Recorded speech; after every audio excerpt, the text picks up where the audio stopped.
Leviticus chapter 23, the Passover and unleavened bread.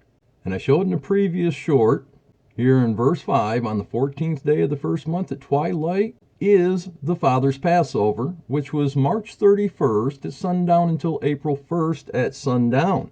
Verse 6, and on the 15th day of the same month is the Feast of Unleavened Bread to the Father.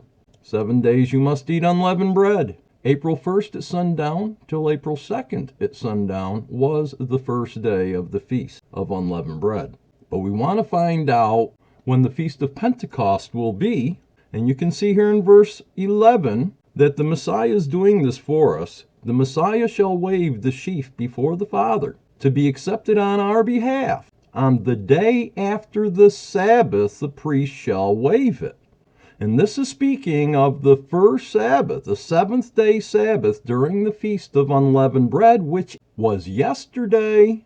And today, the wave offering, the sheaf offering, our Messiah is presenting before our Heavenly Father on our behalf on Sunday the 5th, 2026. And so from that time, it shows here for the Feast of Weeks, wherein it states in verse 15, and you shall count for yourselves from the day after the Sabbath, during the Feast of Unleavened Bread, from the day that you brought the sheaf of the wave offering, 7 Sabbaths we are to count. They are to be completed.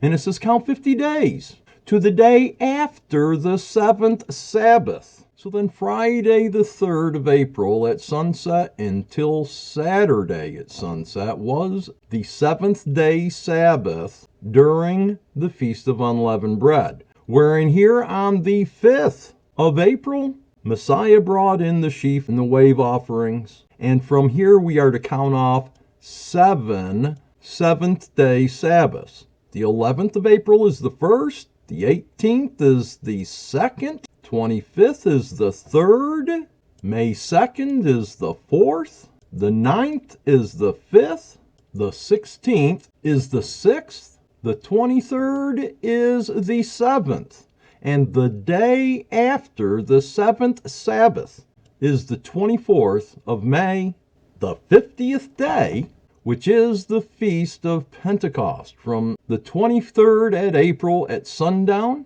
ending the 7th day Sabbath, until the 24th at sundown is the Feast of Pentecost. So then, please listen. If the disciples kept Pentecost after Messiah's death and resurrection, shouldn't you too? Prove all things, know that you're loved and prayed for always.